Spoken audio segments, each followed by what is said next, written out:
perubahan behavior. Kalau dulu Anda kerja di sini, pagi ya, jam 8 masuk, jam 5 pulang, Senin sampai Jumat selesai. Jangan kaget setelah ini, situasi kerja kita berubah. Ya. Kalau saya udah merasakan, saya kerja di rumah, saya kerja di jalan, saya kerja di rumah sama aja. Ya. Apa yang saya share di sini sekarang adalah cara saya merubah bagaimana saya melatih tim saya, bagaimana saya berkomunikasi dengan tim saya. Saya pakai video. Tujuannya apa? Saya belum tuh ketemu Anda sesering sebelum ini. Kadang-kadang juga kan, kalau Anda masuk temennya lagi work from home atau sakit atau segala macam. Belum lagi kan kalau Anda, saya lagi meeting, tiba-tiba customer telepon buru keluar, jadi nggak ada ketinggalan. Nah, video ini nanti saya akan taruh ada di YouTube atau di Google Drive yang at anytime Anda bisa tarik lagi. Kalau dulu tuh ngobrol ini apa ya, Anda tarik download lagi, ada dengerin lagi. Ini sendiri sudah merubah cara saya berkomunikasi dengan tim saya. Nanti pun mungkin modul ini akan jadi modul training bisa aja, karena mungkin nanti training Anda nggak dikumpulin di satu tempat. Anda training belajar sendiri. Ya, ini beberapa model Anda bisa lihat kerja dimanapun bisa. Cara company-nya tadinya komputer dulu begini, Anda bisa pakai apapun juga kerjanya, ya. Dan salah satunya, kalau dulu Anda kadang-kadang dikasih input, ini nih database, coba kontak deh. Nanti enggak. Lu mau nyari data dari manapun terserah, yang penting outputnya. Ya, jadi jangan lagi kita berharap, saya nunggu dapat pipeline atau dapat nama, dapat referral, belum tentu juga. Mungkin referral itu kita kudu nyari sendiri, karena Anda akan diukur nanti setelah ini dalam output. Ya, customer juga sama kan, customer kan nggak peduli proses kamu seperti apa, yang penting output buat customer seperti apa. Kita pun pikir kan juga seperti itu masa yang akan datang. Ya. Jadi ya udahlah, ini ceritanya banyak, nanti saya akan share poin-poin ini. Kalau saya pernah share di WA. Tapi cara kita bekerja, cara kita berbisnis, cara kita, customer berbisnis atau partner berbisnis, semua berubah. Nggak ada yang akan sama terus. Tanpa krisis pun akan berubah, apalagi krisis dipercepat. Karena kenapa tadi ekonomi dimatiin dulu, tiba-tiba jadi on lagi. Perubahan akan makin ekstrim. Ya sedikit aja ini yang saya kenapa minta ke beberapa orang, kemarin saya Pak Yusak, ya Andri, saya minta juga tolong benerin, gitu kan, saya bilang tambahin ini. Nah, saya pengen sekarang kita ngomong dengan bahasa yang sama dulu ya. Kalau kita pengen melihat bisnis seseorang, tadi masih ada kan nanti impactnya seperti apa, cara dia berbisnis nantinya akan seperti apa, sekarang juga seperti apa, itu ada gap kan. Ya, jadi untuk memahami itu kita pertama perlu melihat currentnya dulu. Ya, pada waktu customer berhubungan dengan bank, pastilah kita bilang lu butuhnya untuk apa dan bagaimana lu bayar. Berarti kita ngomong cash flow. Ya, jangan pernah sekalipun kalau Anda mulai melakukan restructure atau apapun juga, Anda nggak mikirin cash flow. Karena cash flow nasabah itu bisa buat bayar kan. Jadi Anda kalau bilang, oke lah, saya bikin cicilan Anda saya turunin dari sebulan 20 juta tinggal 15 juta. Cash flow-nya ada nggak uang? Kalau sebulan dia cuma dapat cash flow 10 juta, nggak mungkin semua dibayarin ke bank gitu kan. Artinya kalau Anda tahu segitu nggak ada gunanya. Ya. Atau juga sebaliknya, nasabah minta sekian, kita kudu ngitung, bener nggak angkanya. Ya. Jadi kita kudu ngomong current ini tuh kita baru ngobrol kemarin. Kenapa? Kalau Anda kemarin kan kalau bikin form restructure kan minta Januari, Februari, Maret kan. Lagi Januari, Februari, Maret sih jualannya masih bagus kan. Kalau bayaran dia ngutang sebulan, yang Maret baru penjualan Februari kan, yang Februari penjualan Januari, yang Januari penjualan Maret, Desember belum kelihatan. Ya, jadi nggak cukup itu. Ya, dan current ini saya minta adalah kalau sekarang sedikit pikir ke depan dikit, makanya kita minta yang bulan April ini kayak apa, atau bulan Mei kira-kira lu udah punya order kayak apa, supaya kita melihat projection dan impact dari krisisnya. Ya, jadi kenapa kemarin saya minta penjualannya juga. Oke, apa yang Anda jual selama bulan ini? Ya, berapa banyak? Mana itu deh. Biar setengah bulan, oke, dari tanggal 1 sampai tanggal 11 berapa angkanya?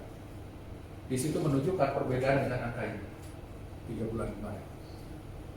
Untuk apa? Projection.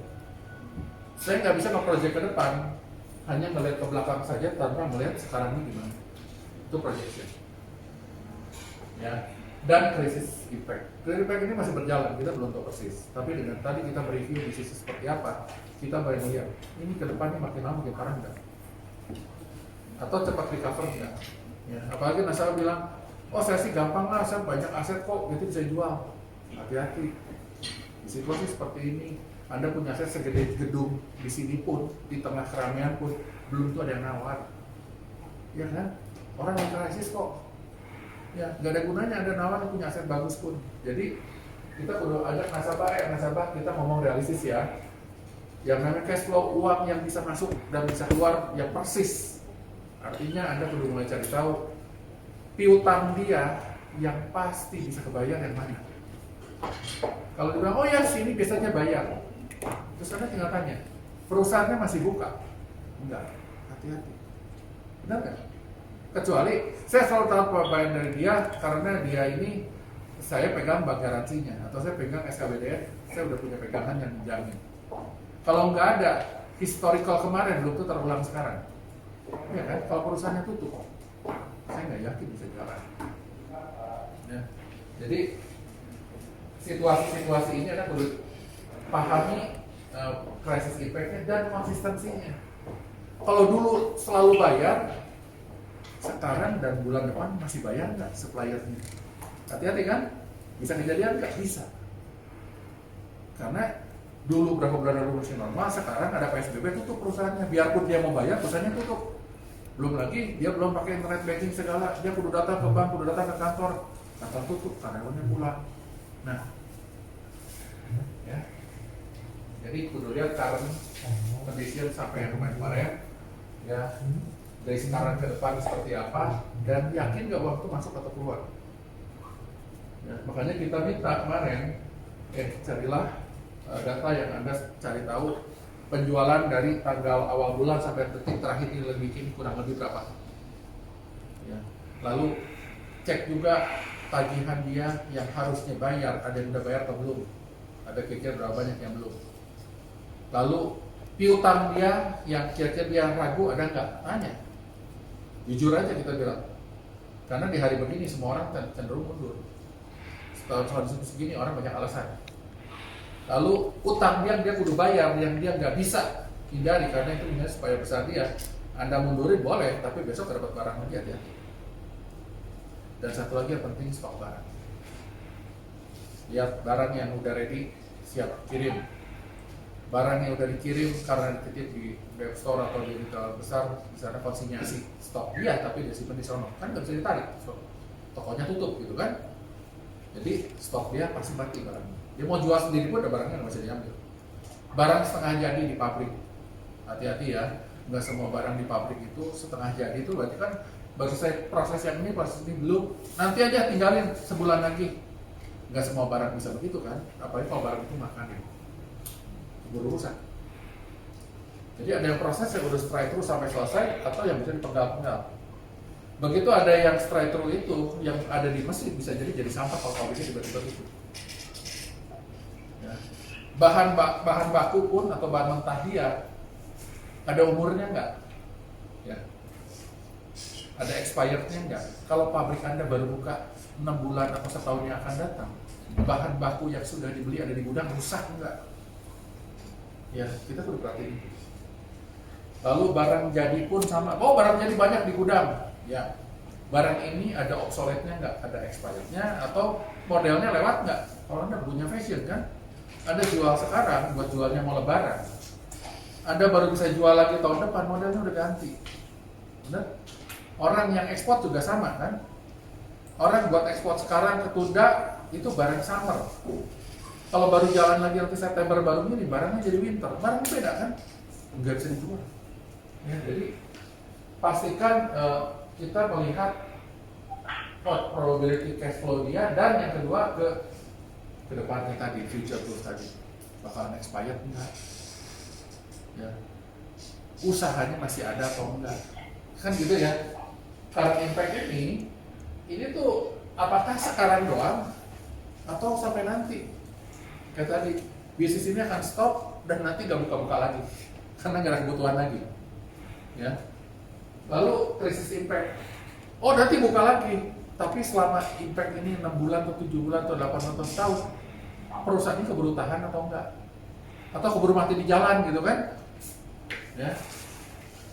Dan post crisis. Post crisis sudah jelas, di bidang nanti ada usaha, bidang pasti bidang dia tuh masih jualan, owner orang jual baju masih jual, benar. Tapi kompetitornya bisa berubah. Ya, gaya jualan bisa berubah. Ya, bahkan bukan nggak mungkin nanti akan muncul kompetitor baru dalam bentuk bukan dari modelnya saja, tapi dari mata uangnya. Ya, saya menduga dalam waktu nggak lama yang namanya cryptocurrency itu akan menjadi bisnis utama. Karena dengan bergejolaknya mata uang, ya, orang menjadi butuh satu currency yang bisa dipegang kapanpun juga, tidak tergantung pemerintah manapun juga. Kalau sampai sekarang memang belum ada yang jalan benar-benar, Facebook bikin, Bitcoin ada, tapi nantinya akan menuju pada satu titik yang namanya cryptocurrency yang sekarang berjalan di China. People Bank of China, bank sentralnya China sudah mengeluarkan digital yuan. Hati-hati. Kalau ada kan beli Bitcoin ragu-ragu, ya beli mata uang Facebook ada ragu-ragu. Ini yang cover bank sentralnya China. Orang jadi percaya. Nah, nanti akan mulai muncul tuh cryptocurrency yang seperti itu, yang udah nyebrang antar negara. Jadi Anda sedang ngobrol satu baju ini harganya 100.000 atau 100 yuan. 100 digital yuan. Anda beli dari manapun juga akan begitu. Ya, jadi ini hati-hati nih, situasi ini akan segera nyampe. Lalu yang ketiga adalah pentingnya Anda mengetahui, kemarin sempat siapa yang saya minta cari tahu berapa komitmen dia untuk injek dana. Ya. Pada situasi ini nggak mungkin dia mengandalkan kondisi normal. Kondisi normal ada, BMO ada, self financing ada. Ini tabungan sendiri, personal wealth sendiri. Ya, nggak ada hubungan dengan perusahaan yang ada di kantong benar-benar. Kan kalau dari perusahaan kan uang pinjaman mau dari siapapun dan uang sendiri. Tapi uang yang saya di kantong saya yang nggak berusaha dengan perusahaan masih ada. Nanti juga ada. Dan angkanya bisa besar, bisa mengecil. Nggak tahu yang mana besar dan mengecil. Bahkan dalam sense of crisis, personal wealth ini kayaknya kudu masuk lebih dalam.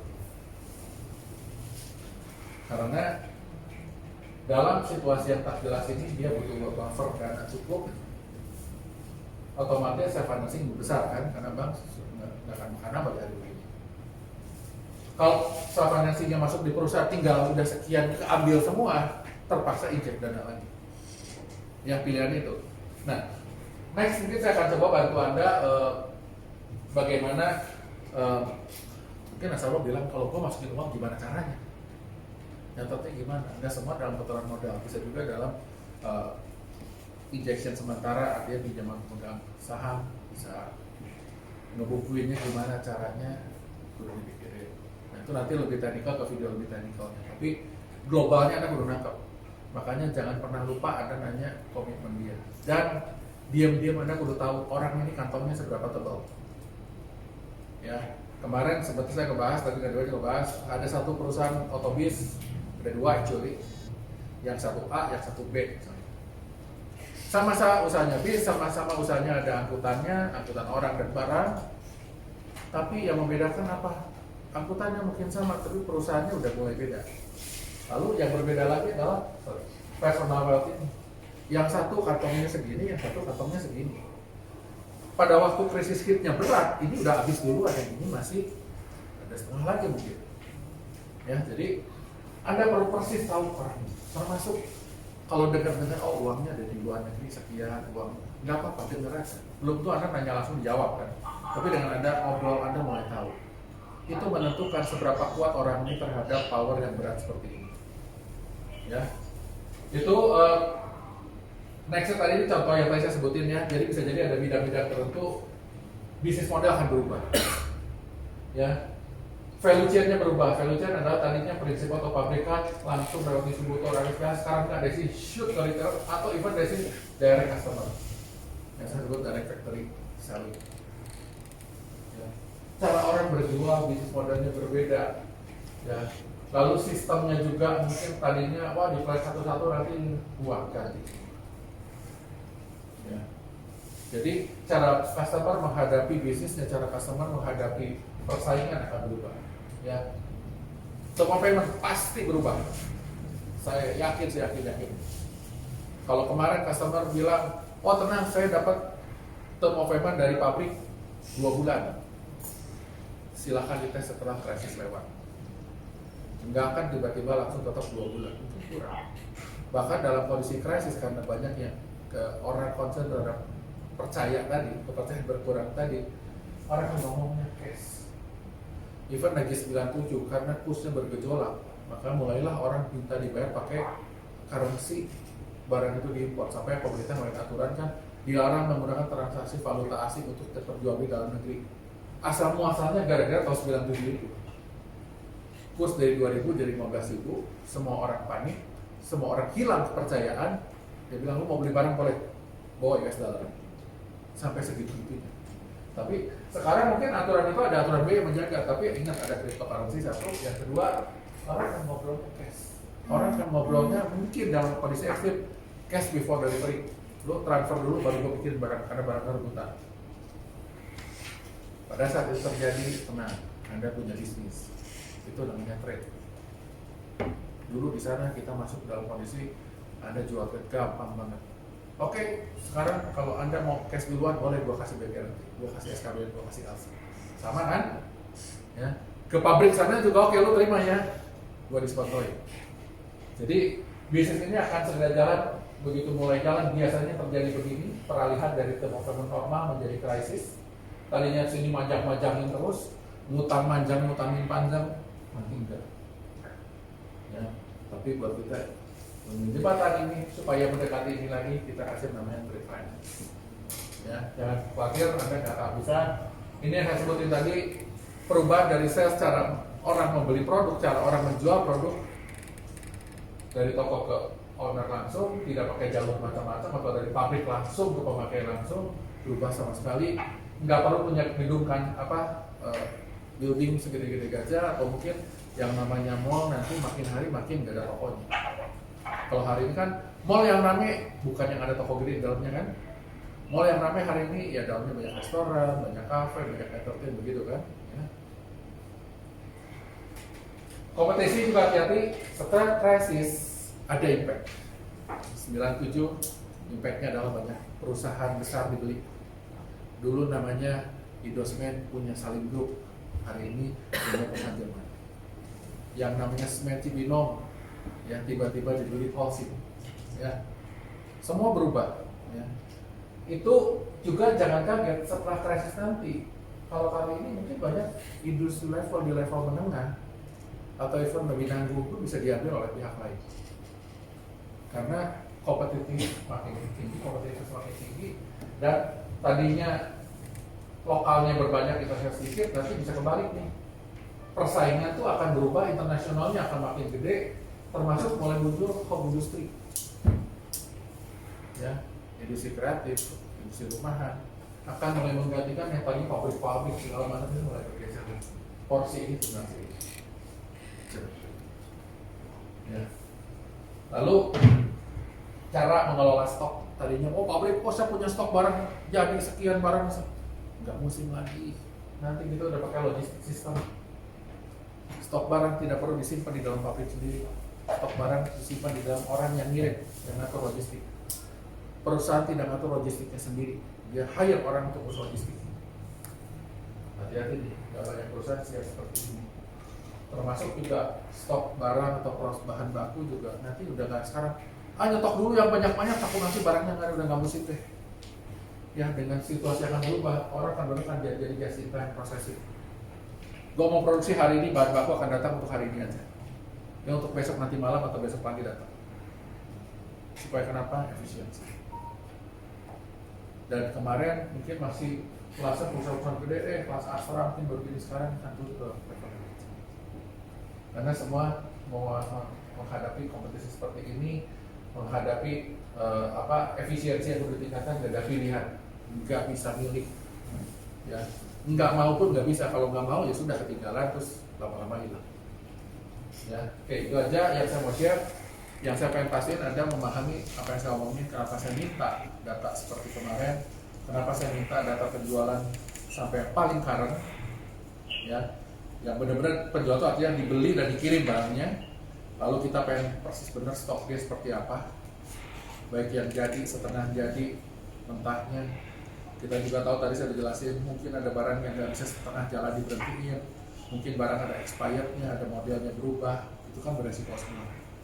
Ya kita pengen tahu juga piutang dia gimana, mana yang masih diterima pembayarannya, mana yang udah mulai tak jelas, ya, tanggung jawab dia, utang-utang harus bayar, terus bayar, gaji karyawan, utang lagi THR, ya, pabrik tutup tidak gratis, kenapa? Biaya listrik, biaya apapun, biarpun pabrik mati kan nggak mati semua, biaya abonemen ada, biaya sewa ini itu tetap berbayar, cash flow customer itu tidak.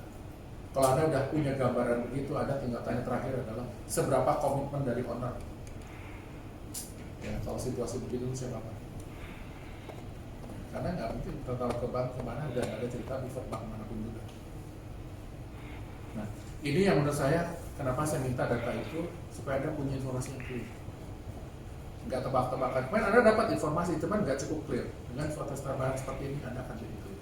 Apa yang dibutuhkan. Oke. Ada yang mau nanya?